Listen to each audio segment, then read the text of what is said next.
rahmatullah. Is it kind of loud? A little bit? All right. إن الحمد لله نحمده ونستعينه ونستهديه ونستغفره ونعوذ بالله من شرور أنفسنا ومن سيئات أعمالنا من يهده الله فلا مضل له ومن يضلل فلا هادي له وأشهد أن لا إله إلا الله وحده لا شريك له وأشهد أن محمدا عبده ورسوله أما بعد. First of all, anybody see the flyer online? You did? Did you understand the title of the event? You did? Yay, okay.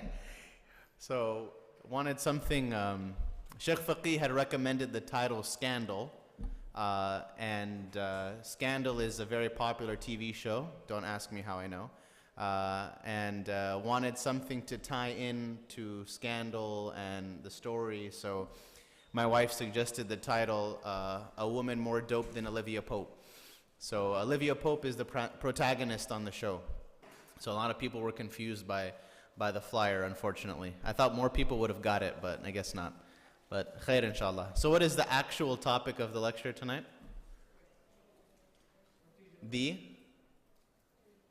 What did you say? Very good. The rumors that spread about Aisha radiallahu anha.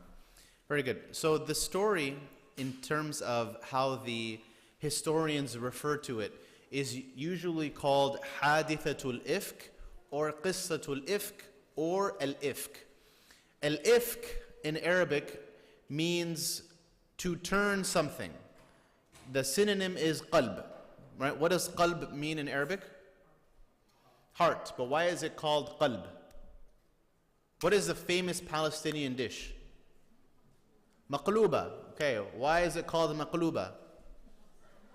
Because you flip it. Okay, so the heart is the same way.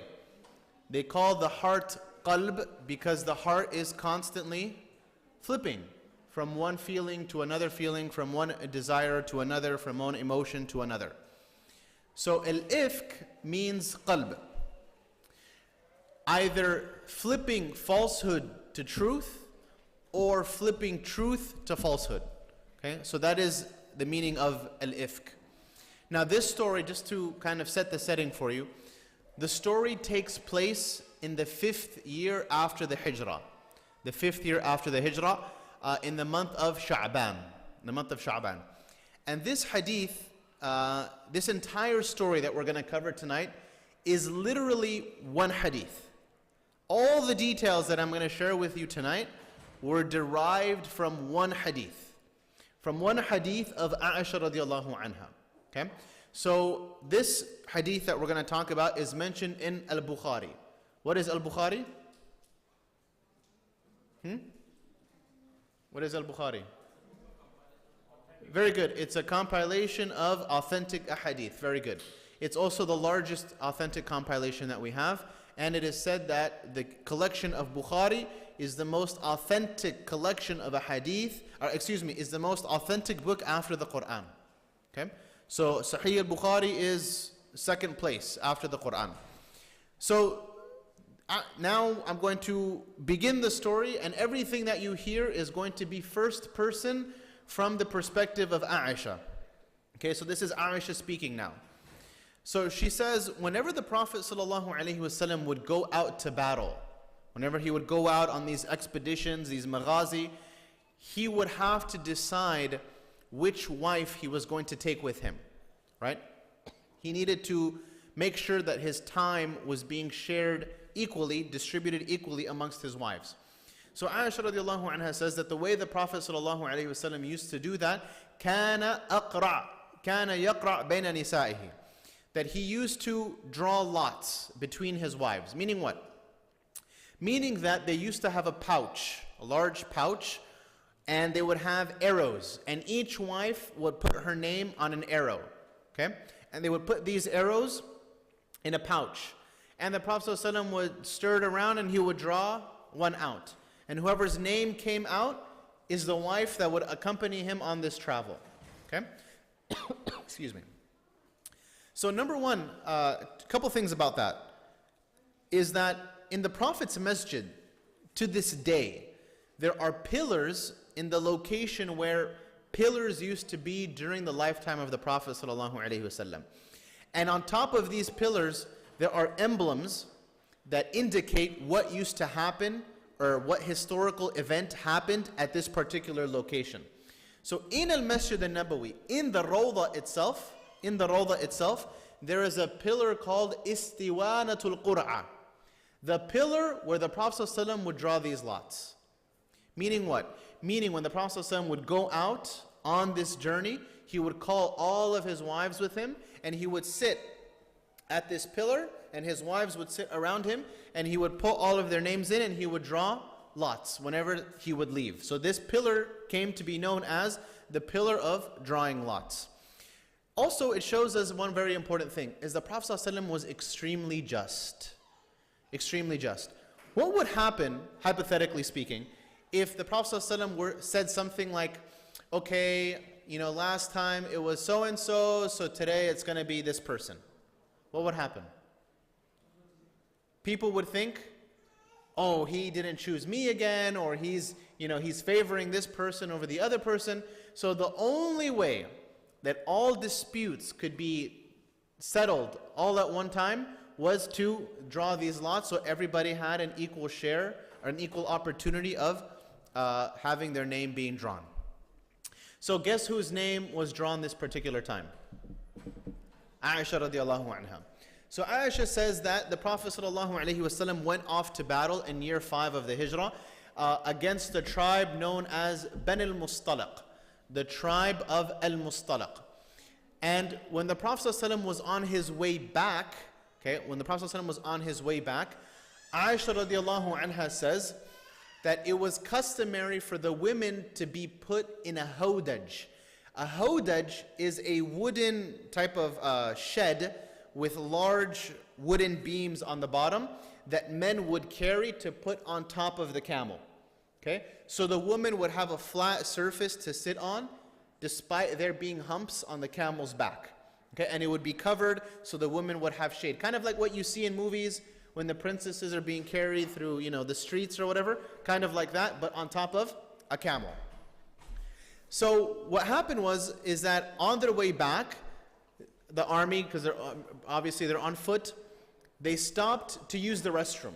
Okay? They stopped to use the restroom to take a break, to relax, and then they would continue. So what happened was, Aisha radiallahu anha departed from the army, and she sought privacy so that she could use the restroom, right? Obviously, they didn't have public restrooms on the side of the highway, so she found, a private place, and she used the bathroom there. When she was coming back, she says, I reached for my neck, and I felt that something was missing. Right? Women, can you relate to that? Where's my necklace? Right? So Aisha radiallahu anha is feeling her chest and saying, oh my God, where's my necklace? It was a necklace that was made from a particular type of stone that was very rare, that was from Yemen. So she's feeling her neck and she's like, oh my God, I don't know where my necklace is. So she's looking all over the place for this necklace. Now remember, Aisha radiallahu anha was probably a teenager when this story was taking place. Okay? So any parents with teenagers? Okay, so try to imagine your daughter in this situation, right? She's looking all over the place for her necklace, and she's not going to drop anything until she finds this necklace. So she's going, looking, and she's walking back to the army, and she sees the army is getting ready to go. So she tries to catch up with the army, but she sees them put the hodaj back on top of the camel. Now, what would you think? How come they didn't notice that she wasn't inside, right? From the weight. Aisha radiallahu anha says, this was a time in our lives, meaning like the wives of the Prophet ﷺ, where we didn't have much to eat. And me in particular, Aisha is talking about herself, me in particular, I was basically skin and bones. I was very thin. So when they carried me on or off, they didn't really feel that there was a weight difference while they were putting it on. So when they put it on, and they left. And Aisha radiallahu anha was left behind where the army stopped. Guess what happened when the army left? She found her necklace. Where was the necklace? Where her camel had been laying on top of. So as soon as the camel got up and left, she found her necklace. So she said, okay, well, I'm going to wait here in this location, and eventually they're going to notice that I'm missing, and they're going to come back for me. So I'm just going to sit here and wait. And this was in the winter time, so it wasn't extremely hot outside. So she's sitting there and she's waiting, and she says, but eventually I got tired and I fell asleep. I got tired and I fell asleep. She said, I was awoken by a man saying al-istirja'. What's istirja'? Anybody know? When you say al-istirja', what does that mean? Istirja' is the phrase inna lillahi wa inna ilayhi raji'un. That is referred to as al-istirja'.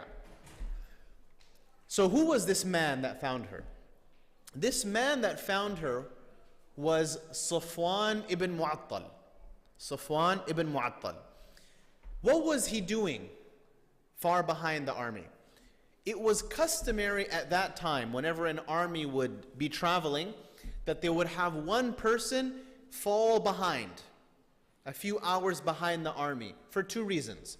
Number one is if the enemy turned around to attack them while they were going back, this person could run and catch up, inform the army so they could be ready to fight when the enemy got there. The second reason is that if the army left something behind, let's say they left behind some swords or some shields on accident, or a person perhaps, that this person would find them and bring them up to the army. So Safwan ibn Mu'attal, this incident took place after the revelation of hijab. So Aisha radiallahu anha is completely covered in black. And it was actually the sunnah of the wives to wear black. Now Aisha radiallahu anha used to wear pink and different colors, but the general clothing that they used to wear at that time was black, because there's always a debate about that. So Safwan ibn Mu'attal came and he sees this human being covered in black. As he approaches, he recognizes and he realizes that it's Aisha. How? Because he knew her prior to the revelation of hijab. So he was able to somehow figure out, this is Aisha radiallahu anha. So he stood over her and he kept repeating, Inna lillahi wa inna ilayhi raji'un, until she woke up. When she woke up, she said, I covered myself and I got up. And she says, Wallahi, he did not say a single word to me other than Inna lillahi wa inna ilayhi raji'un. This is going to be very important later on in the story. So what Safwan ibn Mu'attal did was he brought his camel and he made it kneel, and he basically instructed Aisha to get on the camel. So she says, I stepped on the camel and I climbed on top, and Safwan dragged the camel or led the camel from in front until we reached the army. And we reached the army in the middle of the day. Okay? So when they reached the army in the middle of the day, that's when all of the scandal and drama started. What happened was that when people saw Aisha radiallahu anha and this random person, Safwan ibn Mu'attal, approaching in the middle of the day by themselves for no reason, what are people going to start saying? What are they doing? Right? Why are they together? Did you see them come in? No. Did you? What happened? Where were they? How come they're coming so late? On and on, step by step, until what happened? Rumors started spreading that Aisha radiallahu anha slept with Safwan ibn Mu'attal. That they had illegitimate relations, and therefore it was for that reason that they came late. There was several people involved, primarily involved with the spreading of this rumor.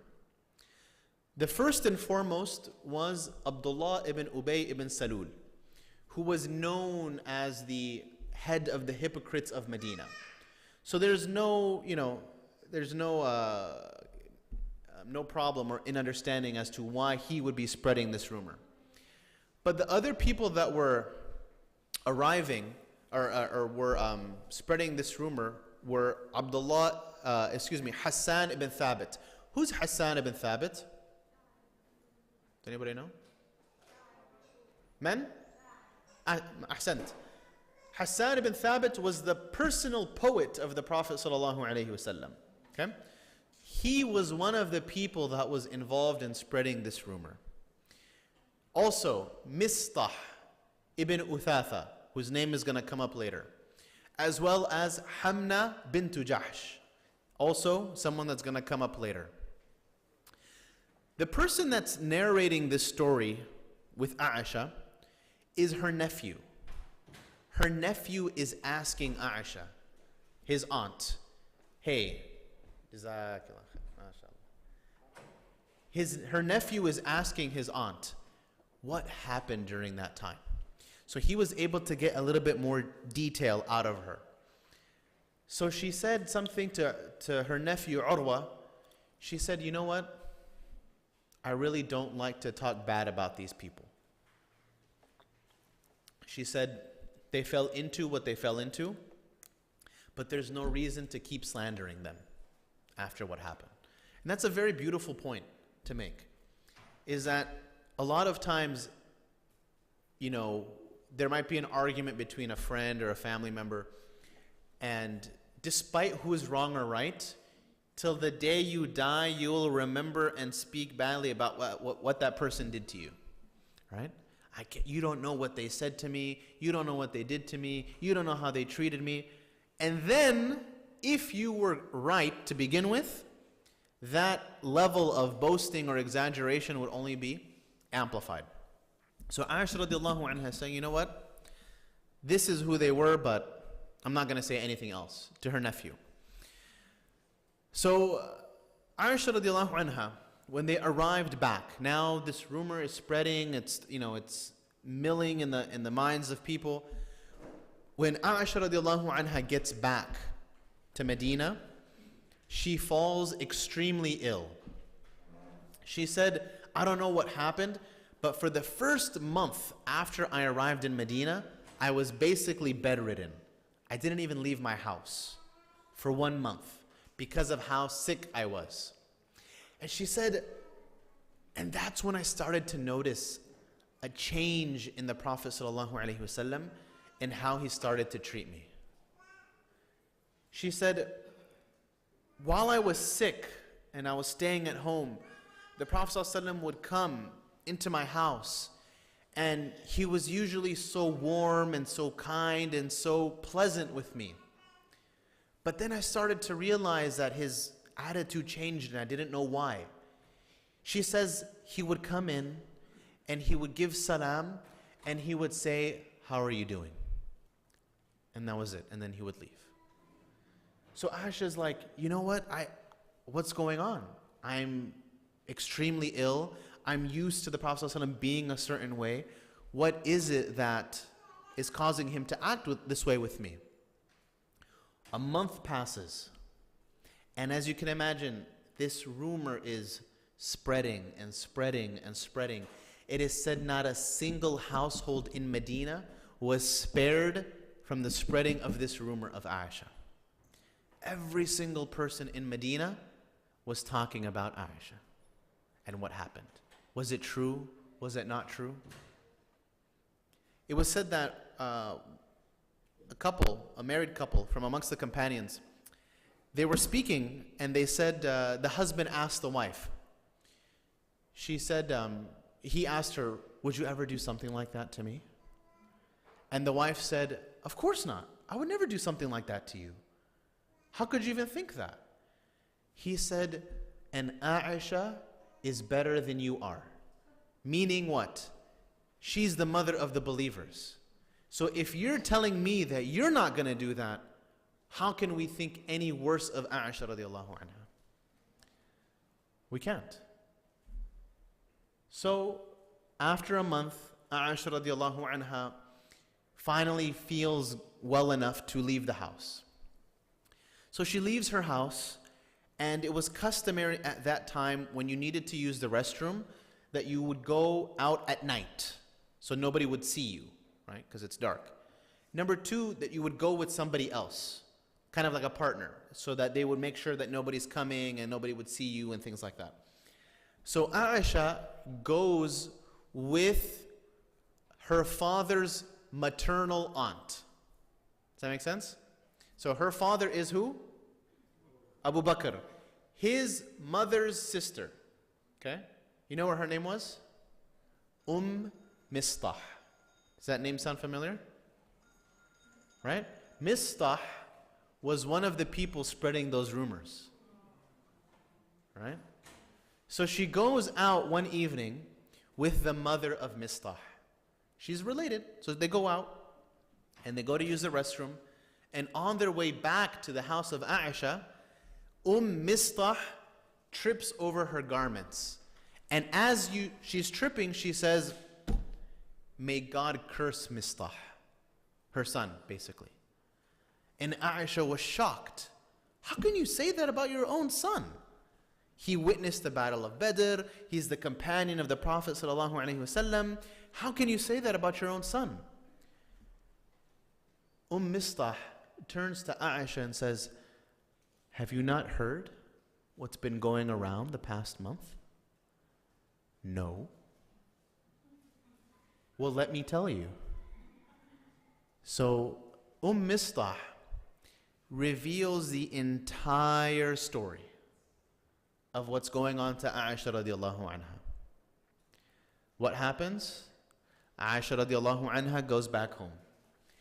And she says, "I was already feeling ill, and my sickness doubled from what I heard." She said, "I went home and I waited for the Prophet ﷺ to come in." So he comes in and he says, "Assalamu alaikum, kayfa tikum," is what he used to say. "How are you?" So she says, "Ya Rasulullah, do you give me permission to go and stay with my parents? I need to go with my parents." So he said, "Okay, go ahead." So she leaves. She goes to the house of Abu Bakr and her mother. When she enters the house, she finds her mother inside, and she finds her father Abu Bakr on top of the house reciting Quran. Beautiful image. She goes to her mother to verify what's being said about her. Now, if anybody is going to be honest with you, it's going to be your mom, right? Even when you don't want to hear it. She might try to not tell you something to hurt your feelings or something like that. But if she's going to tell you something, she's not going to pull any punches. She's going to tell you exactly how it is. So she goes and she said, "Have you heard, Mom, what's being said about me?" Aisha's mom said, "Listen, it's very rare to find a wife that is pure, that has the love of her husband, who is also married to other women, except that those women will cause problem for that one wife." So the women are thinking, yes, right? An argument against bigamy and polygamy in Islam. Hold that thought, huh? So when Aisha heard this news from her mom, she said, "I cried all night until I would wake up and I didn't have any physical tears to cry anymore. I was all gone from the grief from what she was experiencing." She says at this time that the Prophet ﷺ went to 4 people to ask about Aisha, right? Most of us, especially like in high school, when we hear rumors, you go to this friend, you go to that friend, you go to this one to verify, to see if, did you hear something similar? Do you think this person would do something like that? So the Prophet ﷺ goes to 4 people. 2 men and 2 women. Very interesting, right? He made sure that he got both perspectives. A man's perspective and a woman's perspective. Were they any 4 people? No. Who were they? Ali ibn Abi Talib. Okay? The cousin of the Prophet ﷺ. Right? Very close to the family. Actually, believe it or not, many people don't know this. The Prophet ﷺ's house, let's say, is this computer here. And the house of Fatima and Ali was right here. They were literally neighbors. Between them was maybe 10 feet. Okay? So they were like Newport Beach, right? Houses are close together. They were literally 10 feet apart. Okay? So he went to Ali because they were so close, physically. And it was said that the wives of the Prophet ﷺ, because they were living so close together, they could speak to one another from the windows. Okay? So he goes to Ali and he goes to Usama ibn Zayd. Anybody know who Usama ibn Zayd is? Who's Usama ibn Zayd? Huh? One of the narrators of hadith, okay. What else? He led the army after the Prophet ﷺ passed away. Excellent. What else? Who's his father? Zayd who? Zayd ibn Harith. Who is he? Excellent. Very good. MashaAllah. All right. Usama's father, Zayd, was the adopted son of the Prophet ﷺ. Okay? There was so much love that the Prophet ﷺ had for Zayd. Anybody a grandparent? Grandparent? Grandparent? How did you feel about your grandchild compared to your child? Different feeling, right? Completely different feeling. People always describe it to me as they fill a place in your heart that you didn't know was empty, right? Something like that. So imagine the Prophet ﷺ had so much love for Zayd. Now imagine how much love he had for his son Usama. Okay? Usama was only 14 years old when this story takes place. Why would he consult with a 14-year-old? Okay, good. Younger generation's perspective. Excellent. Very good. What else?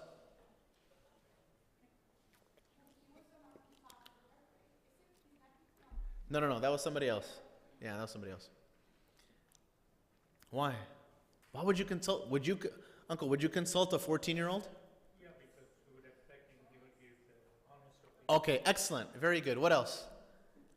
Remember, he's part of the family almost, right? He's like a grandson to the Prophet ﷺ. So no doubt he's going to be in the vicinity, right, of what's going on. Who else did he ask? He asked Barira. Barira was a servant that helped in the houses. And the Prophet ﷺ asked Zaynab bint Jahsh. Who is Zaynab bint Jahsh? Another wife of the Prophet ﷺ. Now, beautiful, amazing reasoning why he asked these people. Number one, why did he ask Ali? Remember, Ali was the neighbor, right? So if anybody's going to see any conspicuous activity, it's going to be who? The neighbor, of course, right? So you ask the neighbor. Common sense. When cops want to solve the murder, first place they go to is next door. All right. Number two, why did he ask Usama? Usama was part of the family. Usama was always around. Usama would notice, hey, Aisha's doing something funny, or she's doing something sketchy or not. So he was a good person to ask. Barira was the servant. So she's always in and out of the house. And if you've ever stayed at a hotel, when do the housekeepers always come? When you don't want them to show up, basically, right? So Barira is going to show up at a very inconvenient time. And she's going to see things that maybe Aisha doesn't want her to see, right? And he asked Zaynab bint Jahsh, the other wife. Why? Because these wives, they hung out, they saw each other, and they would be honest. So Usama radiallahu anhu, he says, listen, he's telling the Prophet ﷺ, look, I don't know anything from Aisha except good. I've never seen anything evil from Aisha.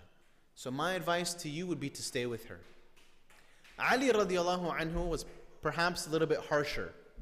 He said, look, he basically said, there's plenty of fish in the sea.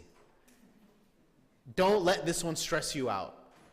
If you feel like she did something against you, let her go, and there's plenty more to choose from. Barira, the servant, said, listen, I'm going to be honest with you, alayhi salatu wasalam. I've never seen anything bad from Aisha. I'm just going to be honest. But I want to remind you that she's very young. And the only negative thing that I've seen from her is that I have asked her to watch the dough as it rises. And as she's watching the dough, she falls asleep and the sheep come in and eat from the dough. Other than that, I haven't seen anything negative about Aisha. But then he goes to Zainab. Zainab is who? Another wife. All right. Aisha radiallahu anha says, me and Zainab used to compete a lot. She said it was basically me and her, Coca-Cola and Pepsi, always fighting over who was going to win the Prophet ﷺ more, me or her. So this is a prime opportunity, right? For Zainab to do what? To instill a little bit of doubt in the heart of the Prophet ﷺ, right? If any of us, right, we were competing with somebody for a promotion at work, and the boss comes to you, what do you think about this person? What are you going to say? Well, you know, I've passed by his cubicle a lot, and he's not usually there, and he goes to the bathroom a lot, and his lunch breaks are long, and he comes in late, and he leaves in early. Most of us, I know, astaghfirullah, I definitely have taken advantage of that in my lifetime, unfortunately, and I shouldn't. But people do, and it's natural.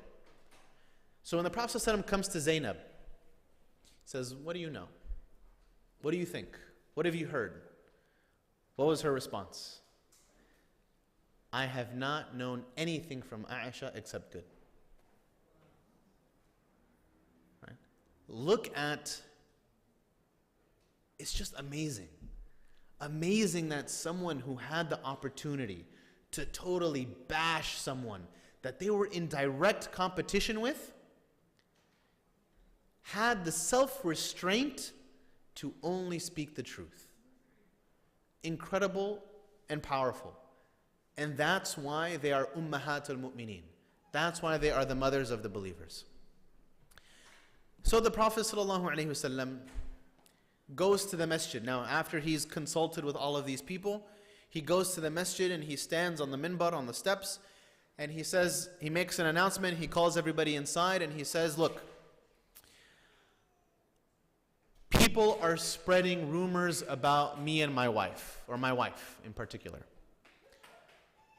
Who is going to help me bring these people to justice?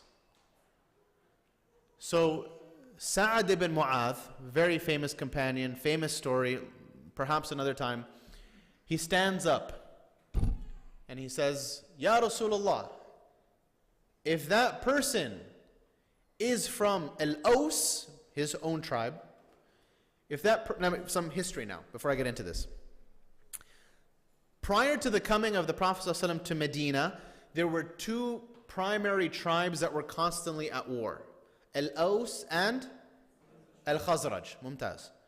These two tribes were battling and fighting for 80 years prior to the Prophet ﷺ coming. Constant battle and battle and battle and battle. There were individuals alive who didn't know anything but animosity towards the other side. And to instigate this type of animosity and hatred and discord amongst them, one side would compose lines of poetry against the other and vice versa. Remember, poetry was the social media of the day. Okay? So anytime someone wanted to instigate something, they would quote those lines of poetry against the other side. And it would rile up all of these emotions of nationalism and tribalism. So the Prophet ﷺ is standing and he says, who will bring these people to justice? Sa'ad ibn Mu'adh, who was from Al-Aws, one of these two tribes, says, Ya Rasulullah, if that person is from Al-Aws, we will take care of him. And if that person is from Khazraj, whatever you command us to do, we'll take care of him. What happened? Khazraj didn't like that. You're not going to touch one of our people. How dare you?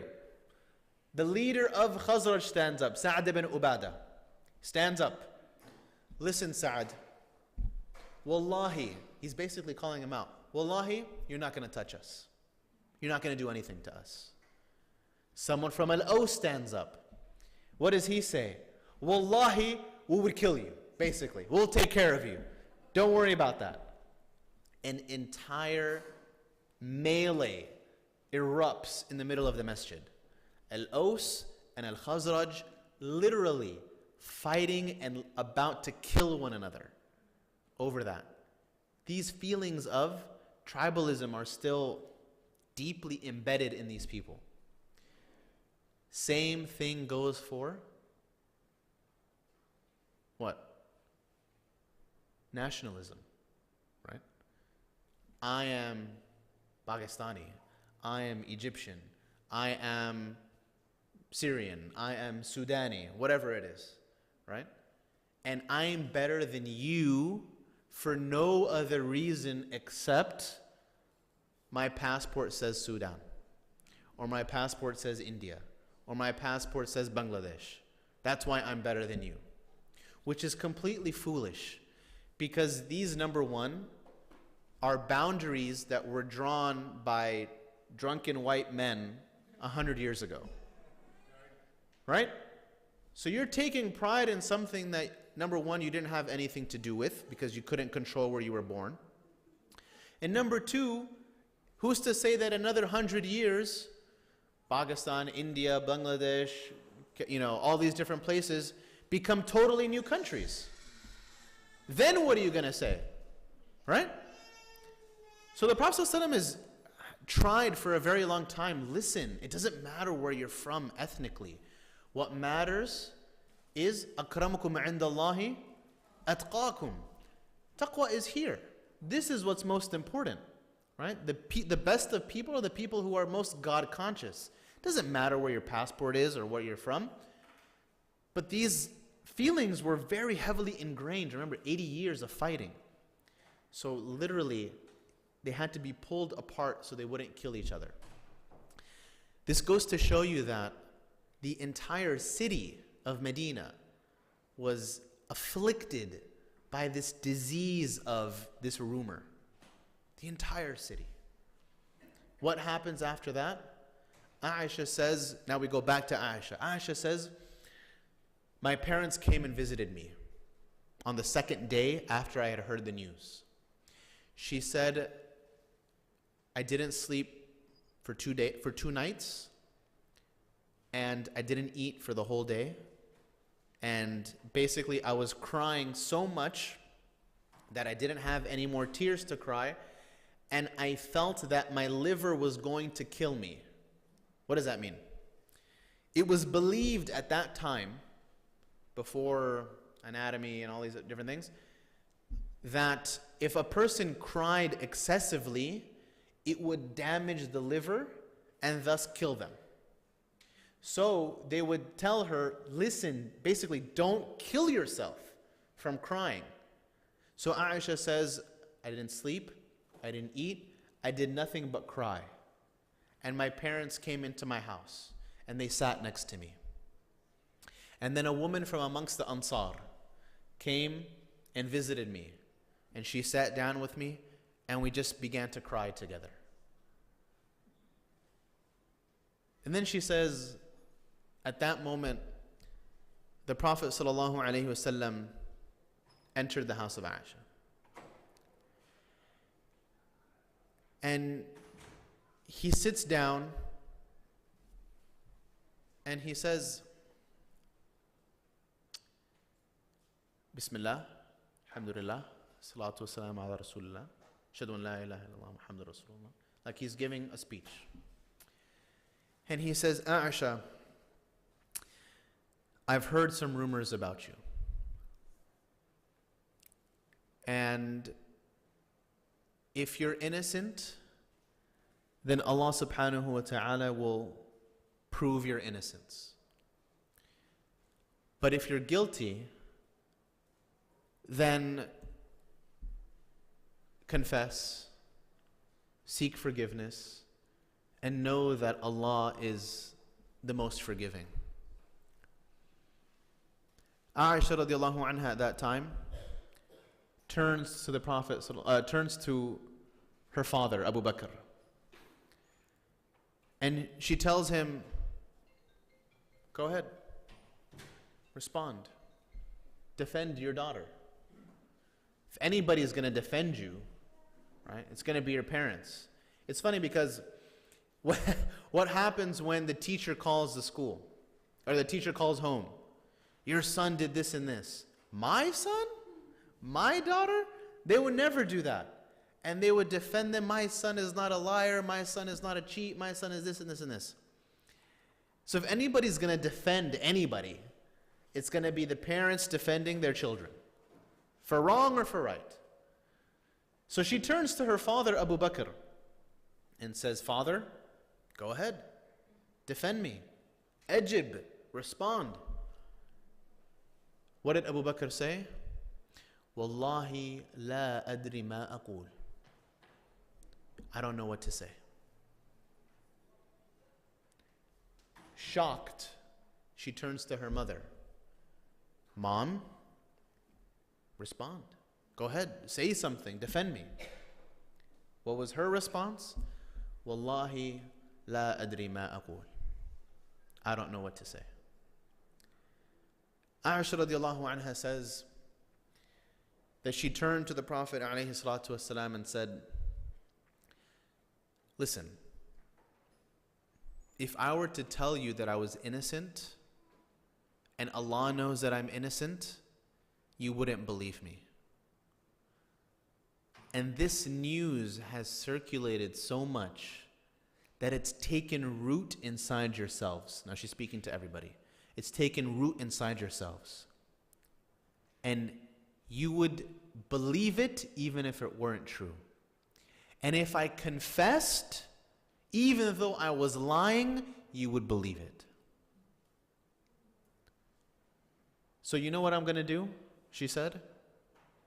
She said, I am going to have the patience of the father of Yusuf, Yaqub. فَصَبْرٌ جَمِيلٌ.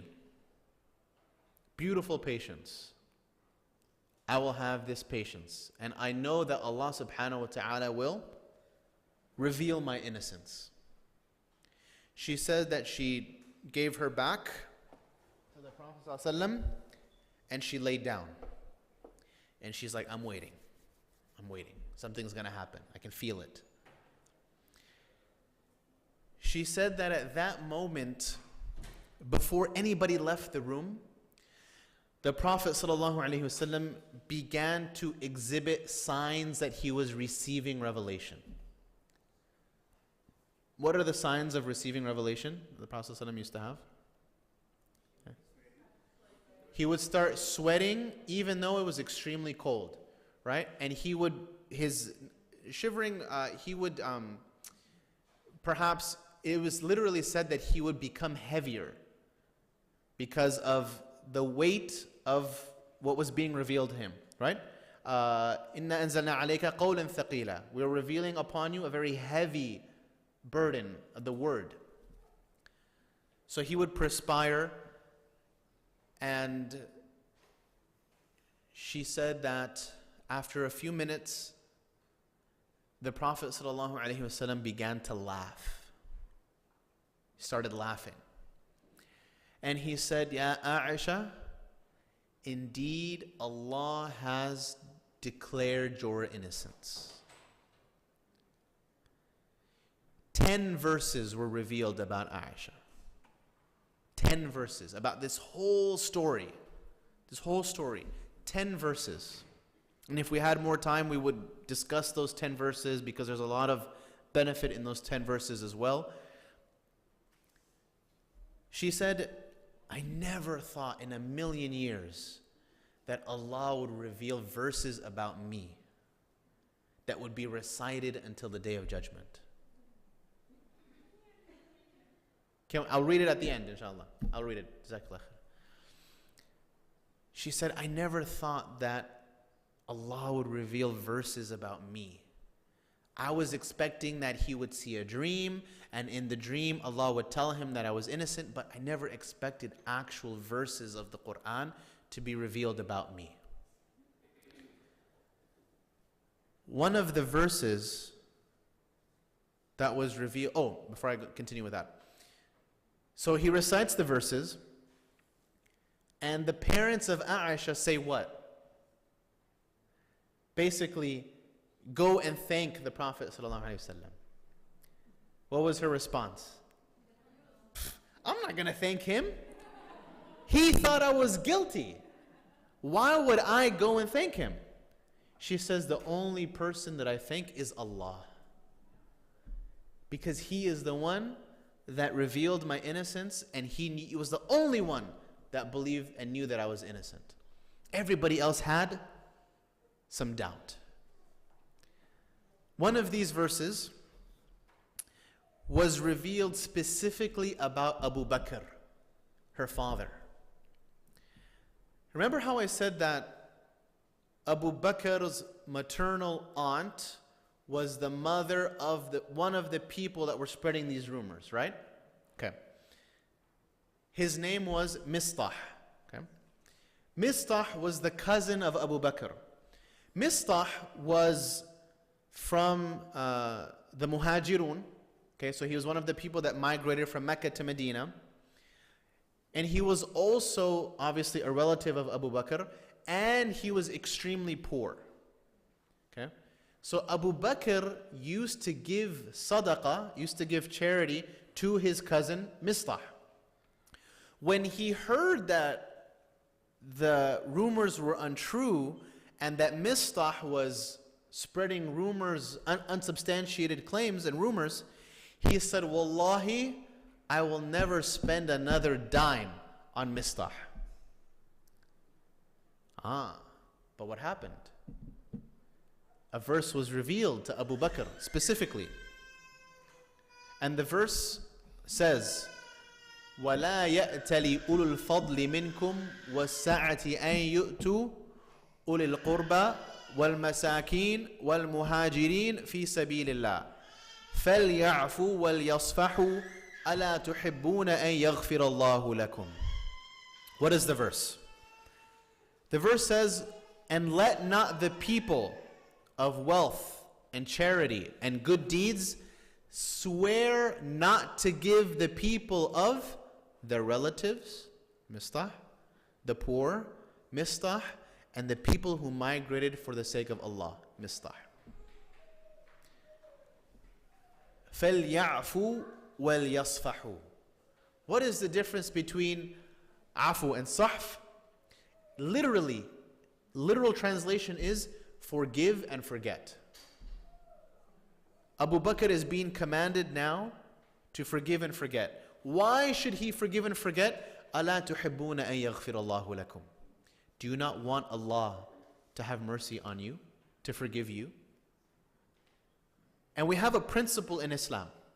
It says, الْجَزَاء مِنْ جِنْسِ الْعَمَلِ, that the recompense, the reward that you get is basically directly related to what you used to do. So if you do good, you're going to receive good. You're going to do bad, you're going to receive bad. Sort of like karma, right? In essence.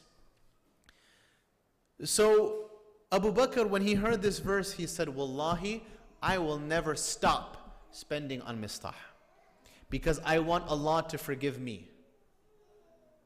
So Aisha radiallahu anha was spared these rumors, and Abu Bakr radiallahu anhu continued to to spend on Mistah. Hassan ibn Thabit, the poet of the Prophet ﷺ, was punished for spreading these rumors. So was Mistah.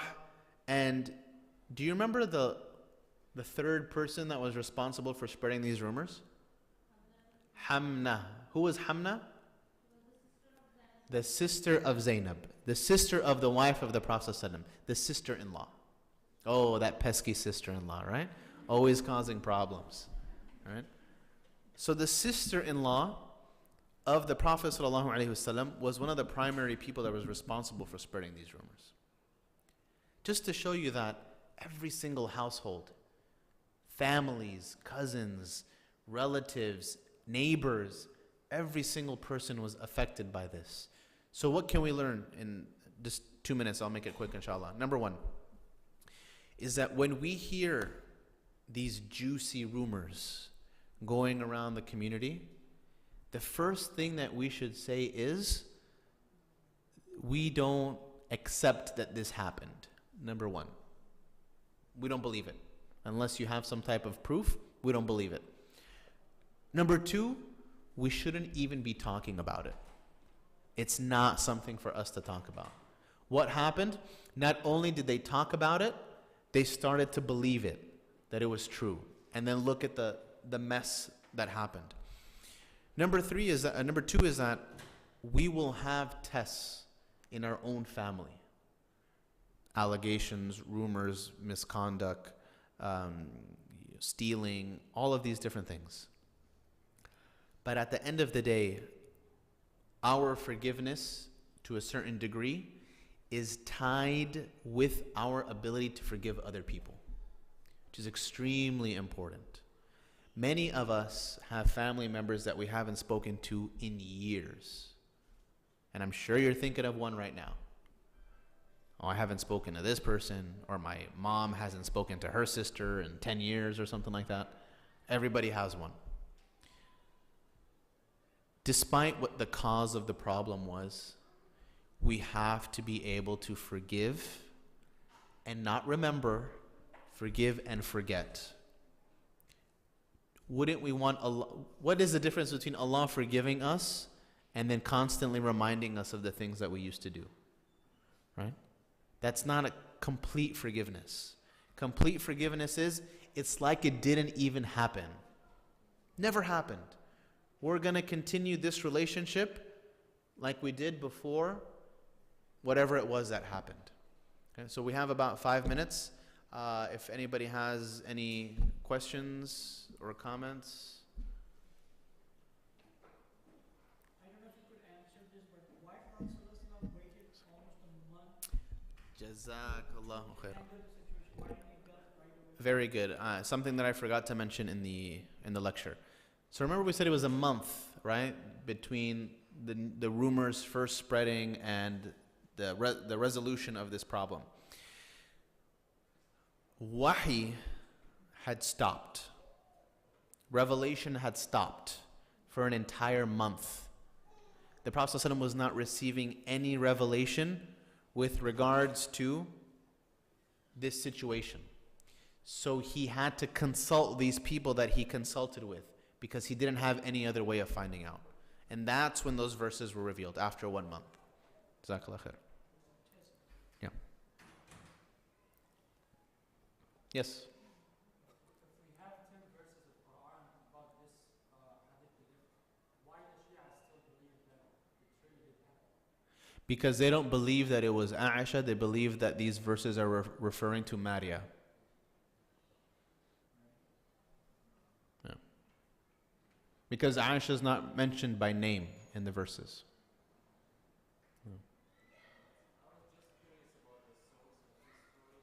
Al-Bukhari. No.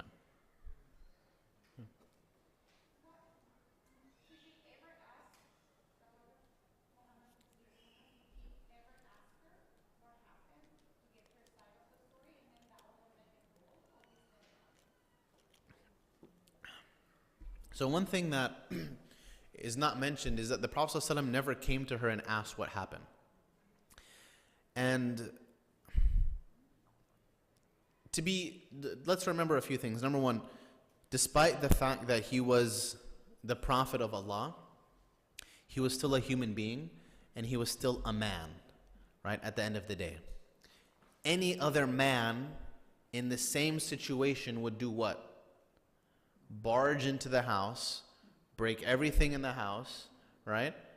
Accuse or do something. But the Prophet ﷺ did what? He kept visiting her, he kept giving her salam, and he kept asking how she was doing. But it was still difficult for him to express that level of love that he used to, right? So I think the fact that he was able to do that speaks volumes about his character, personally. Yes.